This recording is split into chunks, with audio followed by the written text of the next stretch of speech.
Katutuhan sa mga balita sa Saturday 47.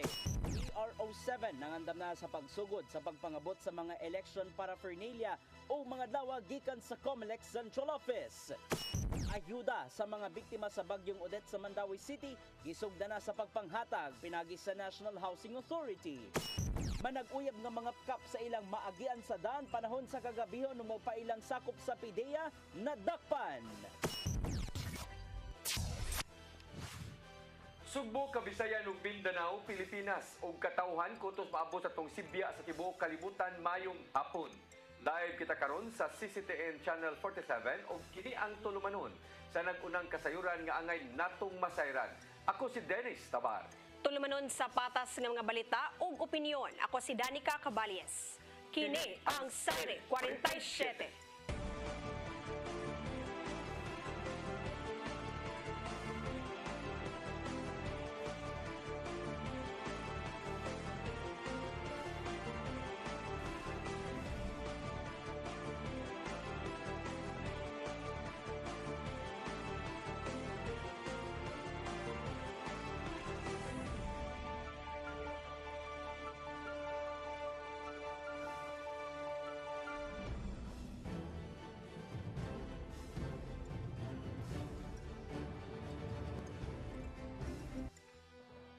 Ug karon sa kumpletong detalye sa atong mga balita, Police Regional Office kon PRO7 nangandam na sa pagsugod sa papangabot sa mga election paraphernalia ug mga adlaw gikan sa COMELEC Central Office. Ang kasayuran ihatod ni Arnold Bustamante. Ug mga adlaw magsugod na sa pagpangabot ang mga election paraphernalia gikan sa kauluhan alang nasa nagsingabot nga barangay sa Sangguniang Kabataan election karong Oktubre 30, 2023. Mato ni Police Lieutenant Colonel Gerard Espilare, ang spokesperson ni Police Brigadier General Antonio Averin, hepe sa Police Regional Office 7, nga nangandam na sila sa paghatag sa seguridad. Apan niyang gipasabot nga doon ay protokol nga sundon ang PNP sang litigo lang sila nga gitahasan nga mohimog security escort sa mga opisyal sa gobyerno nga modala sa mga gamit dinhi sa dakpayong sugbo. Dili mahimo nga ang sakinan nga gikargahan sa mga baluta didto pud mosakay ang mga pulis tungod kay madudahan unya ang mga PNP labot niini. As practice in the past, no, ang tanang movement sa election paraphernalia na anay component sa PNP to secure safe transport. But of course, there are limitations. Ang distance namo sa election paraphernalias, igo raming mag-escort, and that security scheme will be discussed this afternoon kay naamantay RJECC at 1 p.m. Gipasalig sa PNP nga ilang bantayan na mauga mga election paraphernalia alang sa luwas, malinaw ug matinud-anon nga piniliay sa barangay. Arnold Bustamante, CCTV News. Security plan alang sa umaabot nga barangay ug SK election sa syudad sa Lapu-Lapu, 90% na nga anda. Pag-instalar og kontrabigay desk gipalapdan pa. Ang kasayuran ni hatod ni Patch Anthony Inso. 90% na nga andam ang kapulisan sa syudad sa Lapu-Lapu alang sa pagpatuman silang security plan sa umaabot nga barangay ug sa Sangguniang Kabataan Kuneska elections karong Oktubre 30. Kini magitug-an ni Police Lieutenant Colonel Christian Torres, spokesperson sa Lapu-Lapu City Police Office kon LCPO. Sumani Torres nga karong Oktubre 25 mohimo sila og send-off ceremony aron sa pag-deploy sa ilang mga personnel. Nasayran nga ang syudad dunay 700 ka mga police personnel nga andam nang i-deploy sa ilang assignments karong piniliay. Wala pay labot nini ang pwersa gikan sa Navy, Air Force ug sa Philippine Coast Guard. Samtang mo-augment usab ang LCPO ug kapin sa 40 ka mga pulis ngadto sa Police Regional Office kon PRO7 human sila gipangayuan nini. Tayo na taga na nata sa 90% ready na ta sa atong deployment together to include katong ato i-augment sa laing lugar. May this next week 25 na natay send off ang regional office gipangayuan tag personnel diri considering dagan-dagan tag personnel i-deploy sa laing lugar. Sa laing bahin, gipalapdan pa sa LCPO ang kontrabigay help desk. Diin gimanduan ang tanan nga mga substations niini nga mumuntar usab sa mga help desk. Kini aron daling madangpan sa katawhan nga dunay mga reklamo kay labi na sa mga insidente sa vote buying. As per Attorney Lamban during sa meeting last week, ang kontrabigay sir dili na lang sa amoa diri sa opisina, amo na nang gihatag sad sa mga station para dili na mahasol ang katong mga reklamo mo ari pa diri sa headquarters. Among gi-designate ang every station na sila kontrabigay desk dito sa ilang area, considering magkadoon na lagi raditan ang malikayan nga naay mo allege nga naay nanghatag. Watch Anthony Inso. CCTN News. Sa laing balita, ning nagkaduol na nga panahon sa kalagkalag, gitinguha ni Mayor Michael Rama nga hawanan ang tanan nga mga samang sa dakbayan sa Sugbo sa mga namuyo. Kini aron malimpyo og dili makabalda sa mga mobisita sa ilang mga mahal sa kinabuhi. Ang kasayuran ihatod ni Sheriza Mioy. Cebu City Mayor Michael Rama buot nga pahawanan ang mga samang sa dili pa ang adlaw sa kalagkalag. Gani gitugyanan ni Rama ngadto sa mga department heads ang pagmonitor sa paghawan ug paglimpyo sa mga samang. Usa na niini ang pagpahawa sa mga namuyo sulod sa sementeryo. Di mo ginamahimo. Hinanglan ato sila sa balay sa buhi.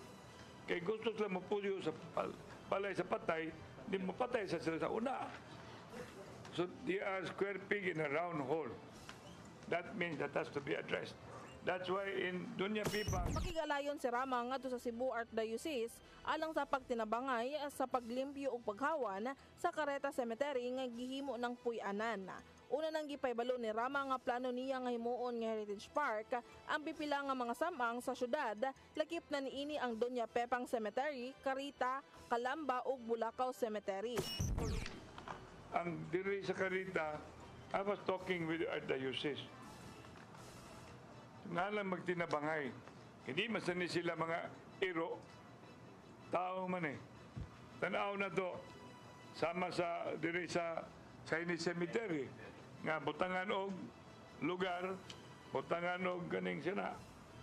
Kaning medium rice to accommodate, and I'm asking private sector, even including Ayala, to help us in having this whole thing. Lakip nga ibahipos ni Rama ang mga tao nga anaa matulog sa sidewalk, basura, illegal tarpaulins ug uban pa. Butab niya nga patutukan sa Department of Public Services ang maong pagpaglimpyo isip pagpangandam sa kalagkalag. Sherry Zameuy, CCTN News. Mayor Michael Rama mopabukas pagbalik sa NOAA Complex ug Cebu City Quarantine Center. Kiniaron himuong temporaryong kapuy-an sa mga mulupyo nga gipapahawa sa mga daplin sa sapa sa Dakbayan. Ang kasayuran hatod pagbalik ni Sheriza Mioy. Buksan pagbalik ni Cebu City Mayor Michael Rama ang NOAA Complex ug Cebu City Quarantine Center isip temporary transition housing sa mga gipapahawa sa padayon nga pagpanglimpyo sa kasapaan sa syudad. Matud ni Rama nga mipasalig ang Department of Public Works and Highways nga mamahimo nila nga mapahiluna ang kapin sa kagatos ka mga pamilya sa CCQC nga papahawaon nga nagpuyo sa kilid sa sapa. Gani adunay 100 million ka pesos nga giandam ang syudad nga mamahimo nga magamit nga pundo sa pagtrabaho sa maong pasilidad. DPWH already assured me that we can utilize the 100 that thing that they have at DPWH, the evacuate. Because we are now clearing, it's not evacuating, it's clearing. So we are transferring, and that is only interim. And we have CCQC. Kini tungod kay gusto ni Rama nga mapadali ang paghatag og hapsay ug hamugaway nga kapuy-an sa mga namuyo sa peligro nga dapit. Gani di pa lang sabdugay na puy-an na sab ang mga gipapahawag gikan sa Kinalumsan River sa Barangay Mambaling, ang medium rise building sa Barangay Lurega. I was told by November El Nino. And I was told, but these are all global warming and climate change. And as your mayor, so I'm telling all this department, they cannot put up, they should, because I'm serious really. We must do it now. Because if we cannot do it now, when? Sherry Zameuy, CCTN News. Kongresista Edsel Lagman sa Albay tuyong miduso og balaodnon nga himuong regular nga holiday ang EDSA Revolution Anniversary matag Pebrero 25. Subay kini sa isyu labot sa wa paglakip sa maong nga kasaulugan sa mga holiday sa sulod nga tuig. Ang kasayuran ihatod ni Gian Navarro. Hingusga ni Albay Representative Ed Selagman ang pagpainumdum sa nimong People Power Revolution sa EDSA nitong Pebrero 25, 1986. Maong niduso kini og balaudon sa Kongreso. Ngimong usa ka regular holiday ang matag Pebrero 25 aron handumon ang maong malinaw revolusyon. Netong nakalabayng semana nimong isgutanan sa publiko ang wa paglakip ni Presidente Bongbong Marcos sa February 25 isip special non-working holiday. Ilabi na nga pinaagi sa malinawng revolusyon, gipalagpot sa publiko ang diktadorya o bustikan ni Presidente Ferdinand Marcos Sr. 30 katuig kapin na ang nakalabay. Matudilagman nga dali ra kayong makalimot ang mga Pilipino mong wala usad gikatingala ang wala pag-institutionalize sa paghandom sa EDSA Revolution sama sa gibuhat sa ubang nasod. Maong gihagit tilagman ang mga kaalyado ni Marcos na suportahan ang gidusong balaod. Daan ang gitataw sa Malacañang nga wa gilakip ang February 25, 2024 tuod kay adlaw kana nga Domingo apan gila nila ang nimong kasaysayan sa EDSA People Power Revolution. Gian Navarro, CCTN News. Pagsaulog sa Halad Inasal Festival 2023 sa Dakbayan sa Talisay, nahimong sadya ug mabulukon. Makadawat usab og subsidy gikan sa Kapitolyo ang mga contingents nga nanayaw sa ritual showdown. Ang kasayuran ni hatod ni Gian Navarro. Bisan sa kainit sa adlaw, nagpanon ang mga Talisaynon alang sa pagsaulog sa kapistahan ni Santa Teresa de Avila entero adlawng Domingo. Alang kini sa pagselebrar sa Halad Inasal, isip halad silang bala ang patrol inunman pagpasigarbo sa produkto nilang lechong baboy. Nakaigayon sa pagsuray ang news team sa Lechon Food Park sa Barangay Poblasyon. Daghanang ng linya sa mga lechon stalls aron makatilaw sa gipasigarbong produkto. Worth it gayon alang ning manindahay og lechon din halos nahurot na og baligya ang napo ka lechong baboy na nangadlawa. Hinuon imong lagsik ang ilang pagpaninda og lechon taliwa sa hulga sa African swine fever. Kira sir kay wala man naptuhi among lechon kay dili mawaman mi kuan og Negros. Dili ra gyud Cebu. Buapon sa 5 ka mga contingents ang nagtigi sa Halad Inasal Festival. Naglangkob kini sa mga clustered barangays ug mga tunghaan aron ipakita ang ilang pagsayaw ug pagsaysay bahin sa lami ang lechon. All smiles sinuon sila gikan sa street dancing competition hangtod na silang ritual showdown.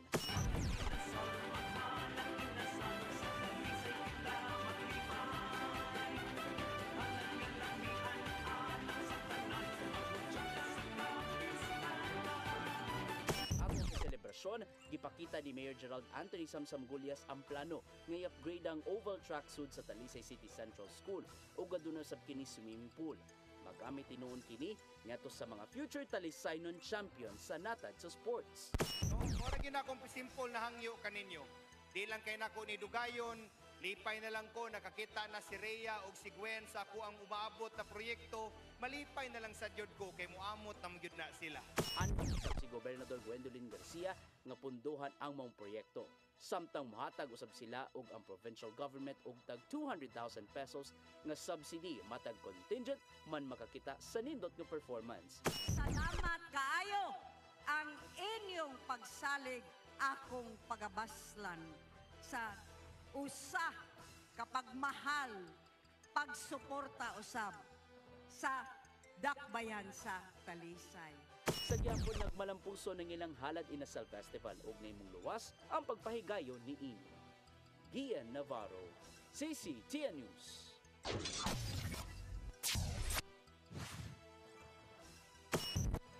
Musunod, ayuda sa mga biktima sa bagyong Odette sa Mandaue City, gisugdan na sa pagpanghatag pinagi sa National Housing Authority. Kana uguban pa mga balita sa magbalik sa Sayri 47.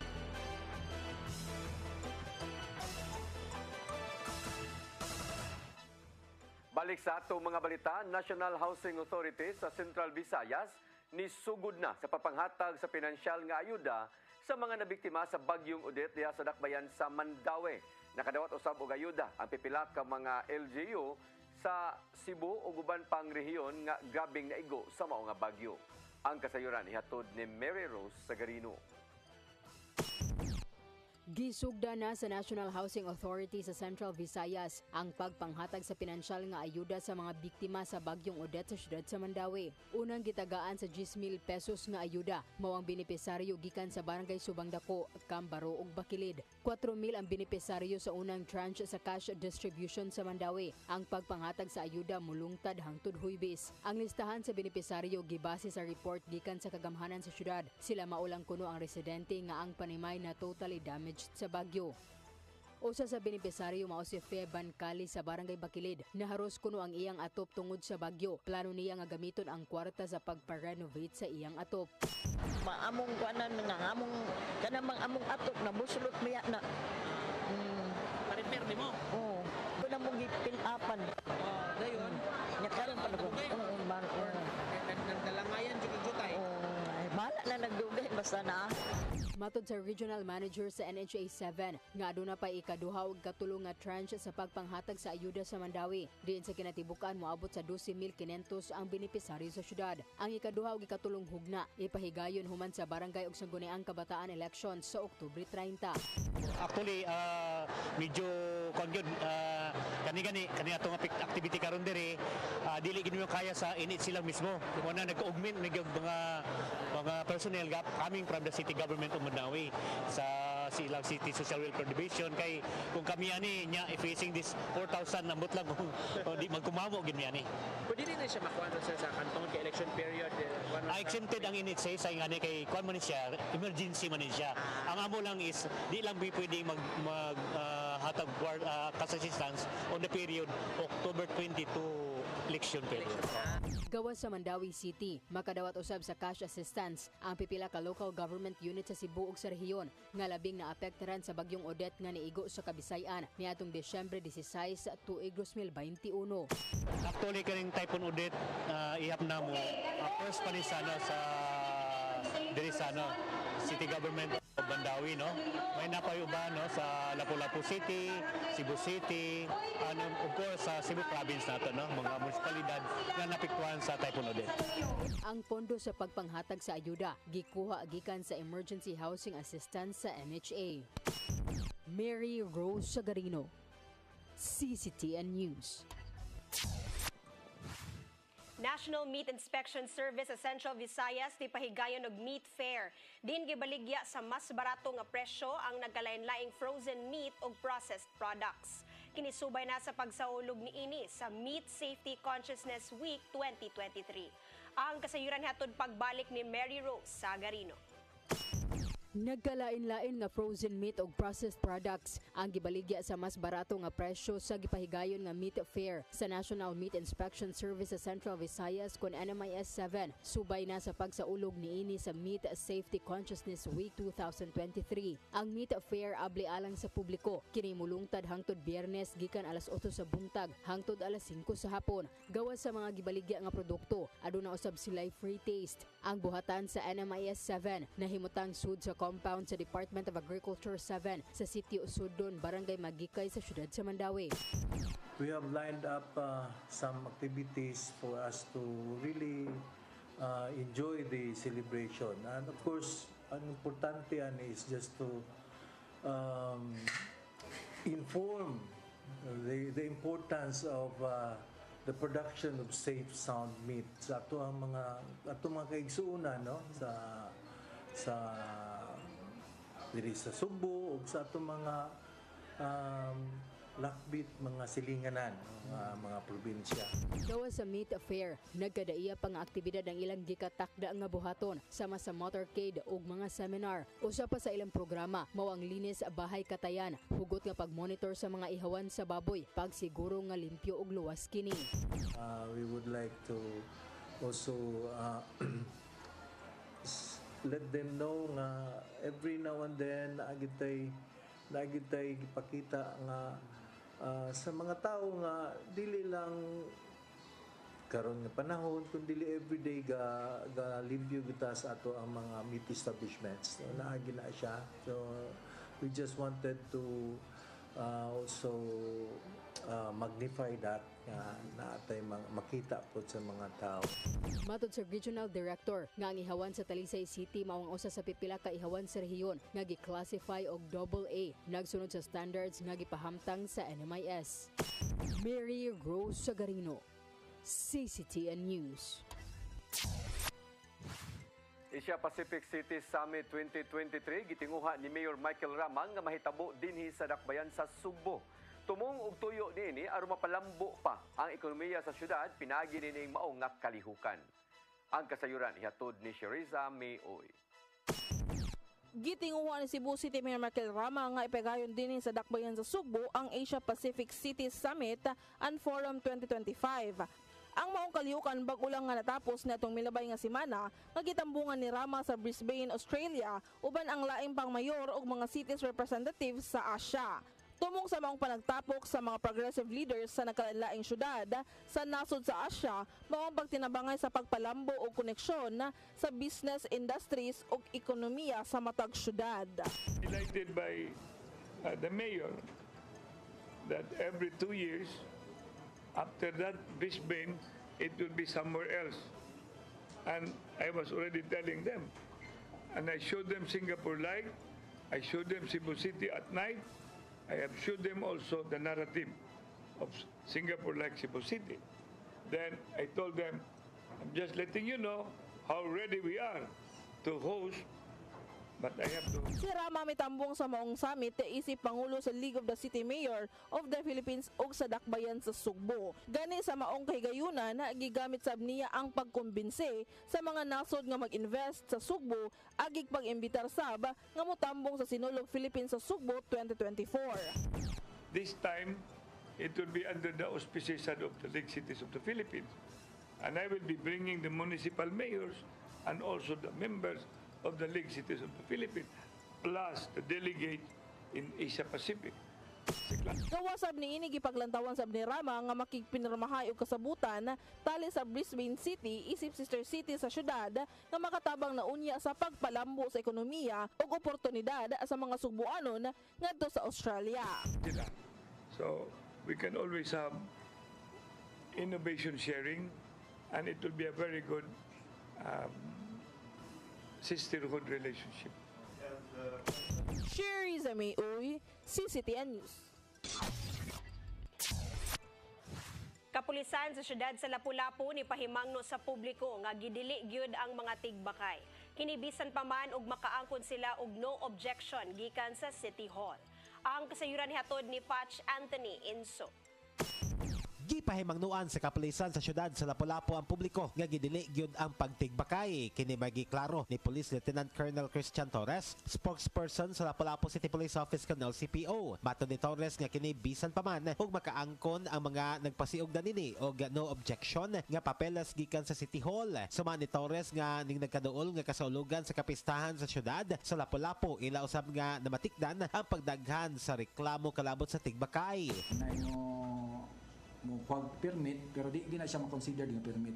No objection lang sa side sa LGU, pero kung naay mo reklamo lagi, pwede na itong mapahunong. Gidugang ni Torres nga bisan pa man og dunay no objection nga makuha sila gikan sa City Hall apan kun doon na sila madawat nga reklamo mapugos gyud ang kapulisan sa pagpaundang nini. Sa miaging semana unom ka mga tawo ang nadakpan sa kapulisan sa syudad human nga naatli nga nagtigbakay sa barangay Pusok ug Buaya. Ang mga nadakpan makamulta og mukabat sa 10,000 ka pesos. Listeners, katong mga hilig og tigbakay, mas possible adto na lang gid mo sa legal nga area, katong arena na to dito sa Subak-Basbas para safety gid mo, di na lang kita magkawat-kawat o tigbakay mao ra manggihapon na madakpan ta, problema na sa piyansa. Subay niini gitambagan ni Torres sa publiko nga likaya na lang kini bisan pa man og ang katayuan silang pagtigbakay maaron makatigom og pondo alang sa ilang kapilya.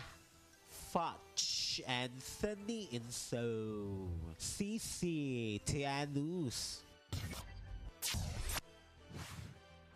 Integrated Bar of the Philippines Cebu City Chapter miduso og kaso batok sa kampo sa sound and lights provider kini human mipasangil nga sa kapika sa tag-iya nga wa makabayad ang IBP sa ilang serbisyo atol sa usa ka event. Ang kasayuran ihatod ni Gian Navarro. Ang post sa asawa sa tag-iya sa Alberca Lights and Sounds may nakamugna og kisaw natong nakalabayng weekend. Human gibalik lang taong pagpaygayon sa IBP Regional Convention usa ka tuigang nakalabay gibutyag di Giselle Alberca nga giingong wa sila bayri sa IBP Cebu City Chapter. Mao kining hinungdan nganong giduso na sa Cebu City Prosecutor's Office ang kasong cyber libel batok kang Giselle Alberca tungod sa mga pamahayag. Hugtanong gibarugan nilang Attorney Regal Oliva o Attorney Michelle Palmares nga nibayad ng daan ng IBP ngadto sa MDF Productions og 400,000 pesos alang sa event production. Usa sa gikuang supplier sa MDF Productions mao ang Alberca Lights and Sounds din na panahuna. Butang nga gikabalak-an sa grupo sa mga abogado ang pasangil nga gibutyag ni Giselle Alberca ilabi na nga nikatag sa mga group pages o group chats. When you posted the public apology, case closed. Because we already shared the public apology, we even have a screenshot of the public apology. The problem was, iyang gidelete. Ngano iyang mang gidelete? So, naagid siya intention not to be apologetic about what she did. Isa nung hinuon si Giselle Alberca sa demands nga mo-issue public apology apan gitangtang human sa 2 ka oras. Mong alang sa kampo sa mga abogado, adunay intensyon ang binuhatan. Dugang pa sa habig sa IBP Cebu City Chapter nga makaguba sa reputasyon sa kahumpungan sa mga abogado ang maong pasangil. Yung mga storya nga mga abogado di kabayad, murag bati kaayo na no nga basahon nga kami mismo nga dapat mosunod sa balaod. Gibutang nga wala mi magtuman sa among mga obligasyon. So we have to let the public know that we will take the necessary measures. We cannot just post on Facebook. There is a legal remedy. Isuway sa pagkabot sa news team ang kampo sa Alberca Lights and Sounds o ang mismong tag-iya ang midepensa. Mato di Isidro Alberca nga nakadawat sila sa bayad gikan sa MDF Productions adlaw nga Domingo. Human mireklamo ang IBP sa post siyang asawa. Tuga pa nila nga posibleng nasayop ang mga abogado sa pagsabot sa mga social media posts. In good faith, istorya ko ginood nga wala ko'y tumong akong giingon nga IBP wa kabayad. Anyway sir, kung ila kong i-file of case, wala ko'y problema kay in good faith man ko sir. Gawas sa kasong cyber libel, ni-demanda sila og moral damages nga mobalor og 5 ka milyon ka pesos og 500,000 pesos nga attorney fees gikan sa kampo ni Alberca. Gian Navarro, CCTN News. Musunod, manag-uyab nga mangapkap sa ilang maagyan sa daan panahon sa kagabihon ug nagpailang taga-PIDEA nadakpan. Kana uguban pa mga balita sa pagbalik sa Sayri 47.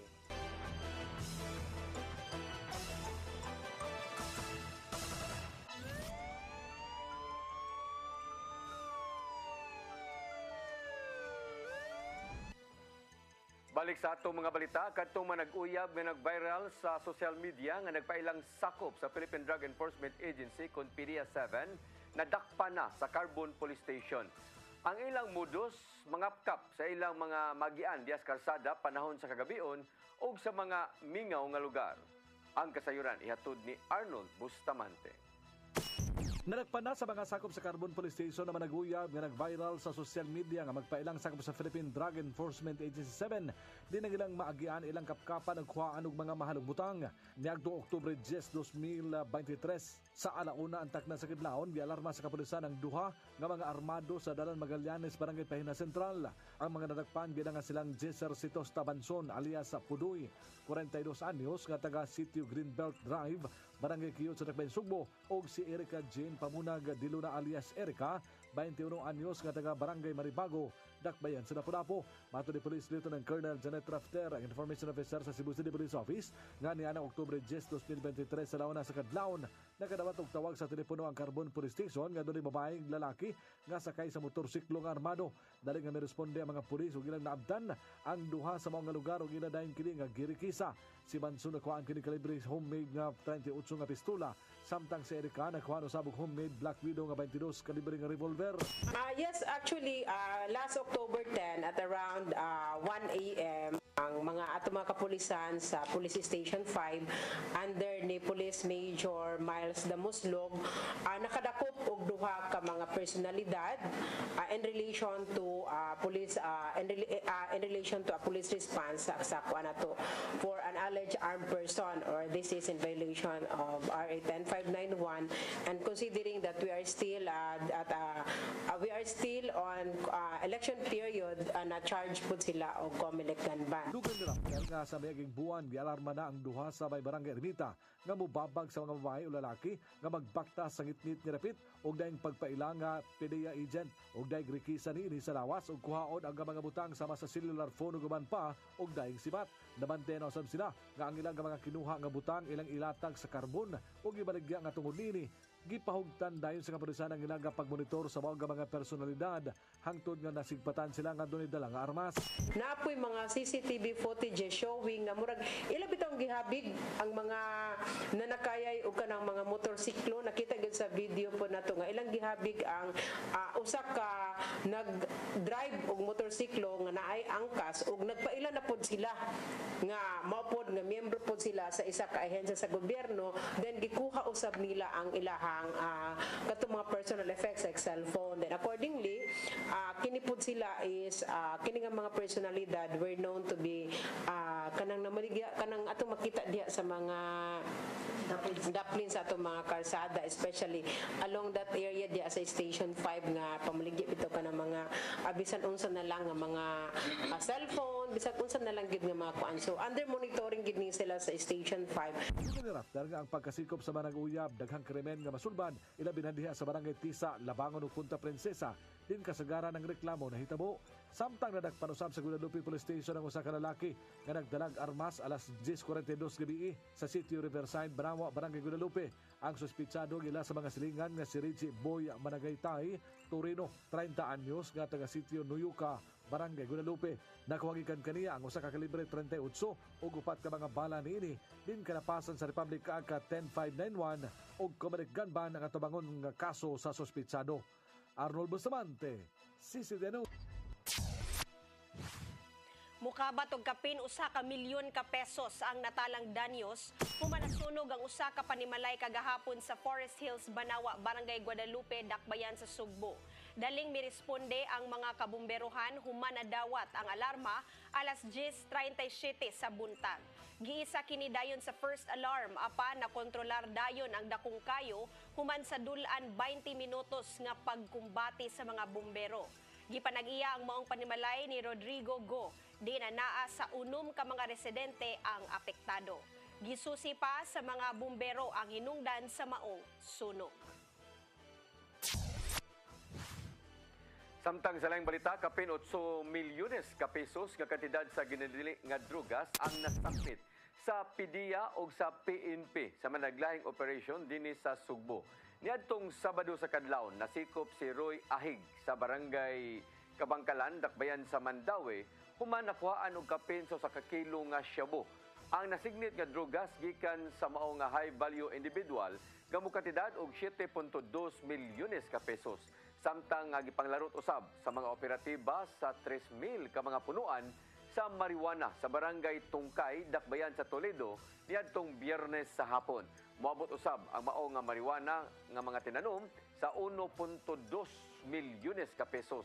Apan daling miikyas ang wa mailhing nga nagtanom sa marijuana atol sa operasyon sa PNP ug PDEA.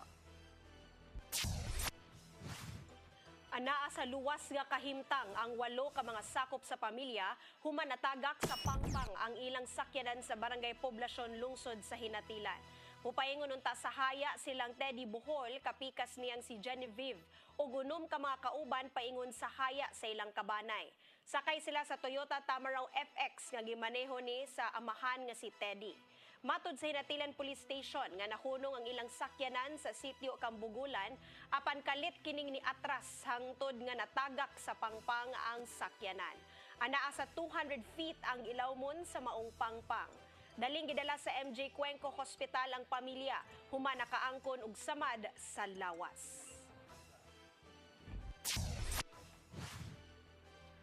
to naglangkob sa atong mga balita sa Sayri 47 at hangi ang lamdag ni Tatay Dudong Limchua nga musunod karon dayon. Ako si Dennis Tabar. Ako si Danica Caballes, hangtod ugma sa inyong paboritong tulumanon.